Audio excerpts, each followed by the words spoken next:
नमस्कार दोस्तों, कैसे हो आप सब। आशा करती हूँ आप लोग ठीक होंगे। तो आज हम तीनों बहनें आप सभी को सुनाएंगी दर्द भरा सुहाग गीत।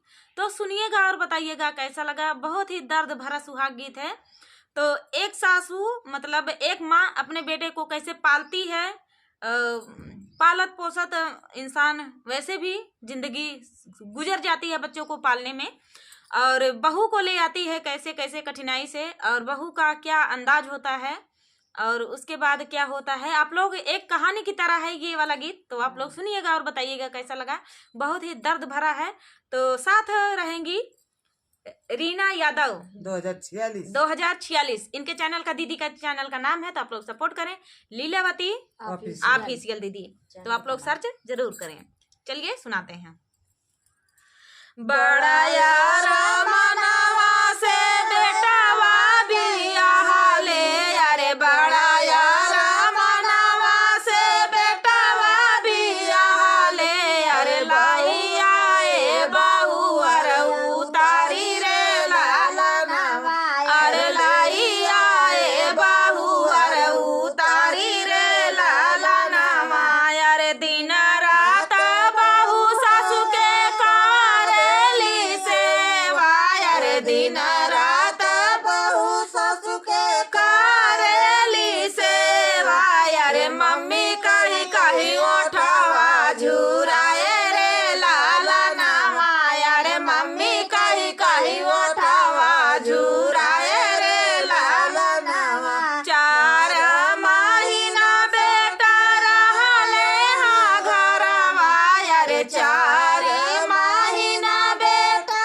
रहले हाँ घरवा, अरे पचाए माँ गइले विदेश रे लालनवा, अरे पचाए माँ गइले विदेश रे लालनवा। बेटवा के जाइते अरे घर के बहरवा, अरे बेटवा के जाइते अरे घर के बहरवा, अरे बहू अरे का बदलल मिजाज रे लालनवा, अरे बहू अरे का बदलल मिजाज रे लालनवा। मुख से ना करे बहू हरी सासू जी से बतिया, अरे मुख से ना करे बहू हरी सासू जी से बतिया, अरे जब मुँह खोलै गरिया रे लालनवा, अरे जब मुँह खोलै गरिया रे लालनवा। घर से निसारी बहू हरी सासू का बहरवा, अरे घर से निसारी बहू हरी सासू का बहरवा, अरे बंद कैली बाजार के वाणी रे लालनवा, अरे बंद कैली बाजार के वाणी रे लालनवा। हाथवा जोड़ी सासू करली अरजिया, अरे हाथवा जोड़ी सासू करली अरजिया, अरे सुना बहू हरिया राजा हमारा रे लालनवा, अरे सुना बहू हरी बातिया हमारा रे लालनवा। एतना ना बना बहू हरी तू निरदैया, अरे एतना ना बना बहू हरी तू निरदैया, अरे के ना होई है हमारा सहाय रे लालनवा, अरे के ना होई है हमारा सहारा रे लालनवा। अरे बड़ा रे कठिनवा से बेटावा जनम ले, अरे बड़ा रे कठिनवा से बेटावा जनम ले, अरे पालस पोसत गइले बुढ़ाई रे लाल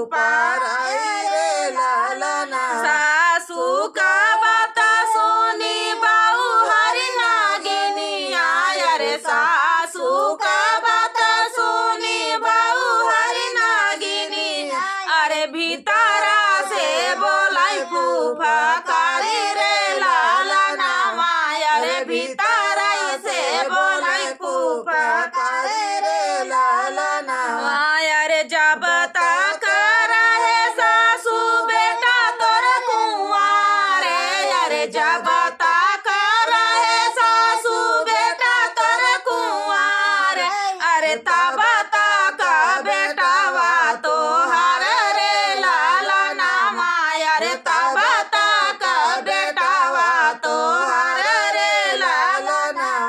अरे जेही दिन गए तोरा बेटा ससुरारिया, अरे जेही दिन गए तोरा बेटा ससुरारिया, अरे वही दिन बेटा तोरा हमार रे लालना माया, रे वही दिन बेटा तोरा हमारे रे लालना। अरे बाहू अर का बात सुनी सासू बेचारी, अरे बाहू अर का बात सुनी सासू बेचारी, अरे दुआरे पे बैठी माना मारी रे लालना, अरे दुआरे पे बैठे माना मारी रे लालना।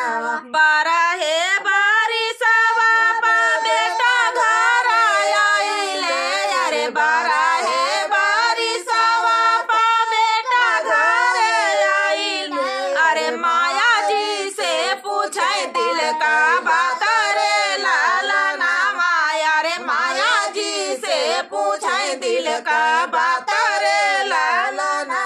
काऊ तू खाऊ माया, काऊ तू पियालू, अरे काऊ तू खाऊ माया, काऊ तू पियालू, अरे कैसे बीतल दिनावा तोहार रे लालना, अरे कैसे बीतल दिनावा तोहार रे लालना। जेही दिन गैला बेटा घर से बाहरवा, अरे जेही दिन गैला बेटा घर से बाहरवा, अरे बहुअर का बदलल मिजाज रे लालना माया, रे बहुअर का बदलल मिजाज रे लालना।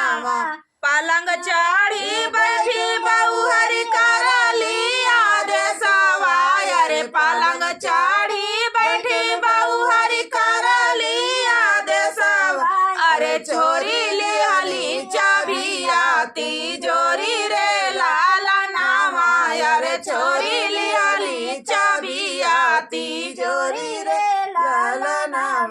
अरे चाबिया तिजोरी लैके बनय माला किनिया, अरे चाबिया तिजोरी लैके बनय माला किनिया, अरे बनावेली बड़ा हौ भोजन रे लालना माया, रे बनावेली बड़ा हौ भोजन रे लालना।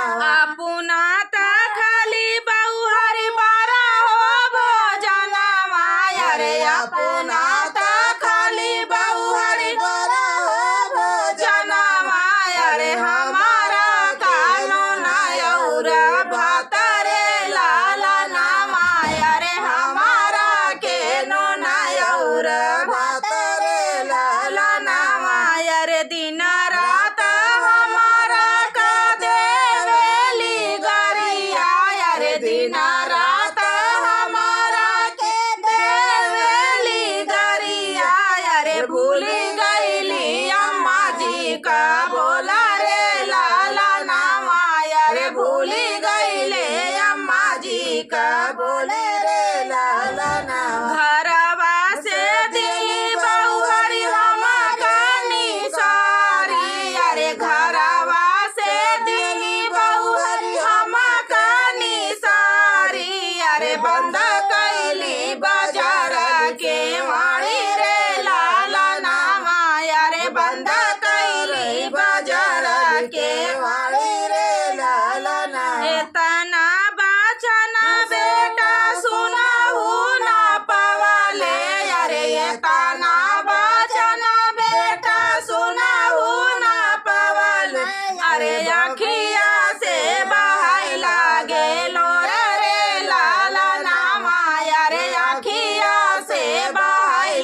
सासू जी के पमारे लालना अरे पढ़ाई लागी सासू जी के पमारे लालना। तो दोस्तों ये प्यारा सा दर्द भरा सुहाग गीत आप सभी को कैसा लगा कमेंट में बताना दोस्तों। बहुत ही दर्द भरा था, मतलब एक सच्ची कहानी है ये, तो लगती भी सच्ची है। तो दोस्तों आप कमेंट में जरूर बताना। मिलते हैं नेक्स्ट वीडियो में, तब तक के लिए नमस्कार।